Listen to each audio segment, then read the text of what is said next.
T'as vu, il paraît que l'élection du Conseil fédéral par le peuple nuirait aux Tessinois. À qui? Bah, aux Tessinois, c'est Simonetta Sommaruga, la conseillère fédérale tessinoise, qui l'a dit. Je sais pas de quoi tu parles, mais il n'y a aucune chance qu'ils élisent un chien au conseil fédéral, hein, même un pékinois. Alors faut bosser un peu des dossiers.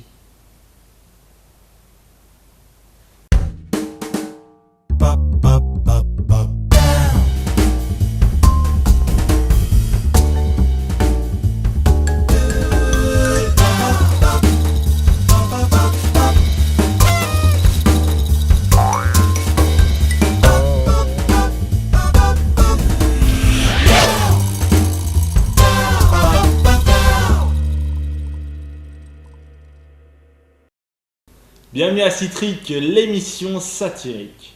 Citric, c'est quoi? Citric, c'est une actualité qu'on décortique, qu'on étale, et tout ça pour vous faire rigoler. Allez, c'est parti.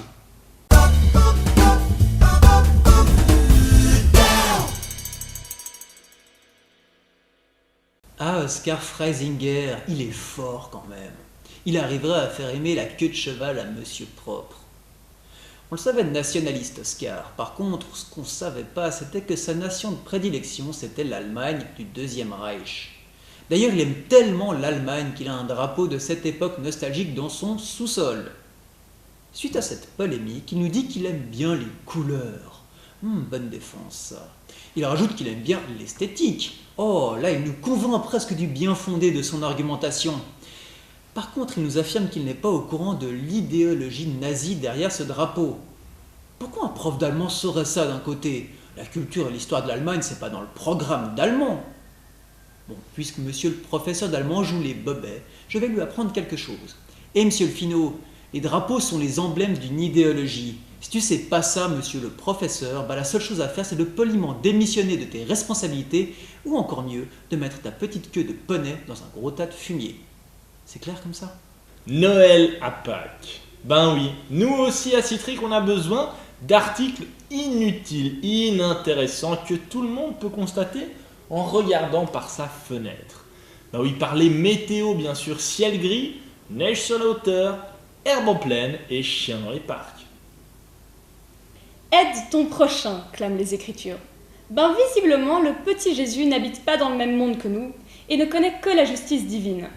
Dans notre tribunal très terre-à-terre, le 15 mars dernier, une pédiatre a été condamnée pour être venue en aide à une enfant. La mère de la fillette s'inquiétait que le père puisse obtenir un droit de visite. On la comprend, elle l'avait quitté pour violence conjugale. La pédiatre, en bonne samaritain, a écrit un certificat médical qui stipulait que le père n'était pas adéquat et surtout, elle affirmait bien le connaître pour l'avoir eu comme patient lorsqu'il était enfant. La boulette, il s'agissait certes d'un bon argument, mais elle n'avait pas le droit de le révéler, secret médical oblige. Du coup, la voilà condamnée à 15 jours amende avec sursis, une récompense bien salée pour avoir cassé du sucre sur le dos d'une personne réputée violente. Le 10 mars, le 24 heures faisait la une de la section région avec un article sur une poignée de Chinois en vacances au Diableret pendant une semaine. À Citric, on se demandait pourquoi le 24 heures offrait un article aussi pourri au monde médiatique. Ne cherchez plus, on a compris. Les Diablerets essayaient d'attirer des fonds pour sauver leur remontée mécanique, qui sont proches de perdre la télécabine d'Isnar. Une tragédie, certainement.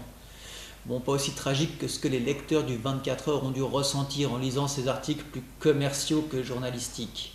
Bon, les médias, de toute façon, c'est pas pour informer, hein, c'est pour enrichir. Tout le monde le sait. Bon, pourquoi on se plaint? Nous sommes soi-disant tous égaux. Mais à Montreux, les musulmans ne veulent pas se faire grignoter par les mêmes vers que ceux d'une religion différente de la leur.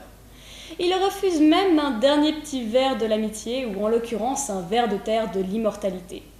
Comme de vilains petits canards, les non-musulmans lambda se retrouvent seuls, abandonnés dans leur dernière demeure. Avec sa tolérance bien connue, l'UDC affirme être à 300% contre cette idée d'emplacement réservé. Même s'il partisse sans vexer, il faut toujours qu'il en fasse un petit peu trop. Après tout, si certains musulmans pensent que leur chair décomposée pue moins que celle des autres, ils peuvent bien reposer 10 pieds sous terre à 10 mètres de tout le monde. Et puis tant mieux pour eux s'ils pensent que leurs bouffeurs de chair avariés seront plus sacrés dans leur petit coin de paradis. À Genève, on parle comme depuis environ une petite cinquantaine d'années d'installer une traversée de la rade. Alors d'ici 2015, on devrait enfin savoir si c'est possible. Mais attendre encore 2 ans pour savoir si on aura une solution, c'est pas vraiment du goût de tous les Genevois. Alors avec à leur tête un célèbre élu MCG, ancien sous-marinier de la flotte yougoslave, une poignée d'habitants a décidé d'agir. On en a marre, ils veulent pas nous aider, on va la faire nous-mêmes cette traversée de la rade qu'ils ont dit. Alors à l'aide de vieux pontonniers militaires russes, ces citoyens vont faire passer un pont amovible d'un côté à l'autre du lac à partir d'une propriété de colonie. Un bien bel effort populaire pour pallier au manque de tempérament, courage, montré par le gouvernement dans ce dossier. C'était tout pour les brèves, on passe maintenant à la suite de l'actualité.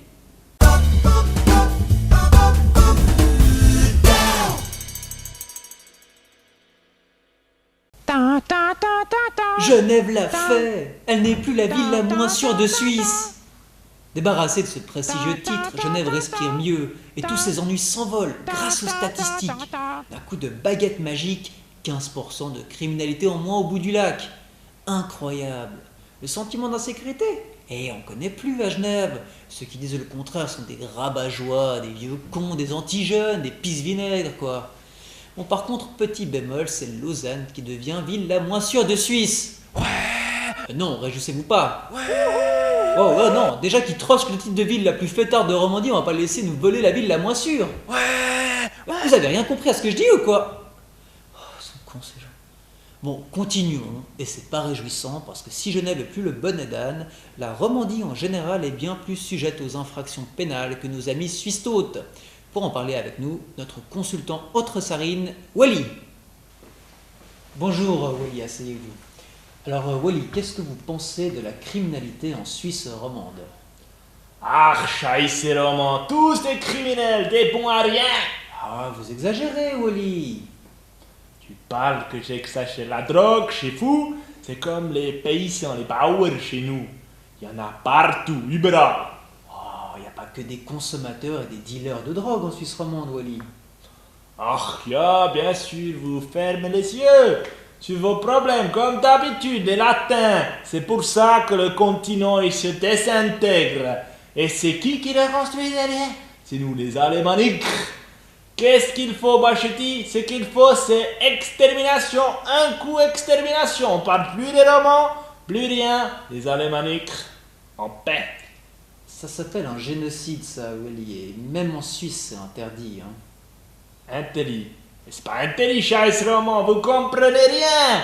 Vous êtes plus alcoolique, vous conduisez plus mal, vous êtes plus violent. C'est pas de l'extermination ni de l'extinction, c'est sélection naturelle. Pas si naturel que ça, Wally. Souvenez-vous, s'il y a une inondation dans le canton d'Appenzell, tous les Appenzellois vont se noyer. Bon allez, on passe à la suite. Au fric dans les médias.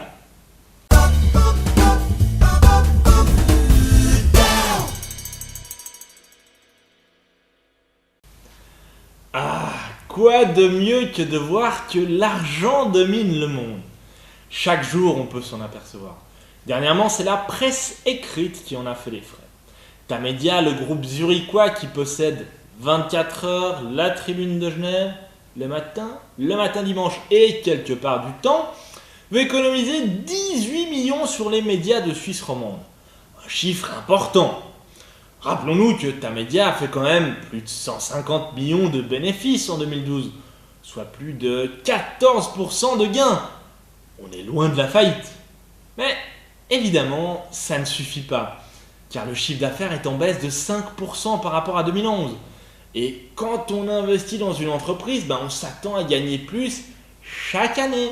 C'est pas décent de se contenter de toucher des dividendes pendant 50 ans, non.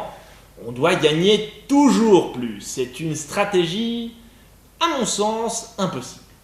Car sauf grosse inflation, on ne pourra pas chaque fois augmenter les chiffres. Il y a un moment où on peut imaginer simplement être au top et se stabiliser, continuer d'investir, d'innover sans pour autant s'attendre à être plus haut. Non, la presse, ça ne marche pas comme ça. Alors, qu'est-ce qu'on va faire? On va supprimer les emplois, réduire encore le poids des journaux et bâcler toujours plus les contenus. Car productivité oblige, un journaliste ne peut pas prendre son temps et travailler son enquête. Chers confrères, Citric vous soutient. et est prêt à vous accueillir en cas de besoin. Mais bénévolement, bien sûr, faut pas déconner.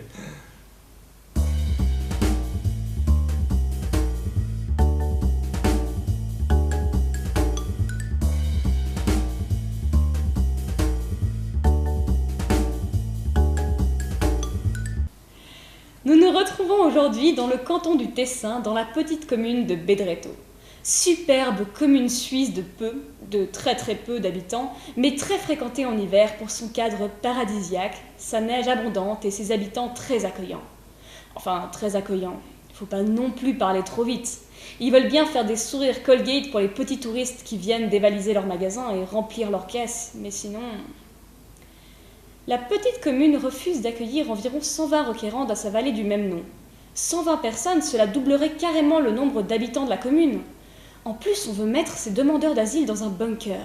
Un bunker! Ils auront même la possibilité de se protéger quand on viendra les expulser. C'est le grand luxe! Selon Monsieur Aurélie, président de la commune, cela n'a absolument rien à voir avec du racisme. Ah bon? Alors c'est quoi? Les gens de la vallée ont peur d'être trop serrés? C'est vrai qu'avec 120 personnes de plus, ils vont passer à 190 habitants. Une augmentation de presque 200%. C'est non négligeable. Qui sait, peut-être qu'ils seront désormais 1 habitant par kilomètre carré. Il y a de quoi étouffer.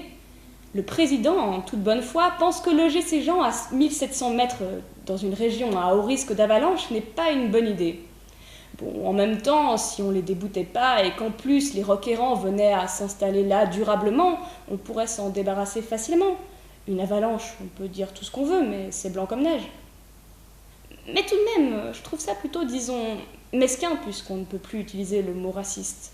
Les habitants craignent probablement que leur petit coin de Tessin ne représente un trop grand attrait pour ces requérants étrangers. Enfin, attrait, vivre dans un bunker avec pour tout voisin 70 pelés, c'est pas super attractif. Mais c'est quand même dommage. Ça aurait été un endroit parfait pour convertir tout ce petit monde. La neige, le ski, les raquettes, les vaches, il manquait plus qu'un peu de chocolat et on risquait d'en faire de vrais Suisses. Merci d'avoir regardé l'émission Citrique. À bientôt. N'oubliez pas de partager cette émission sur vos réseaux sociaux, même si, nous le savons, vous ne le faites jamais. Bonne fête de Pâques et pas de blagues. Ciao.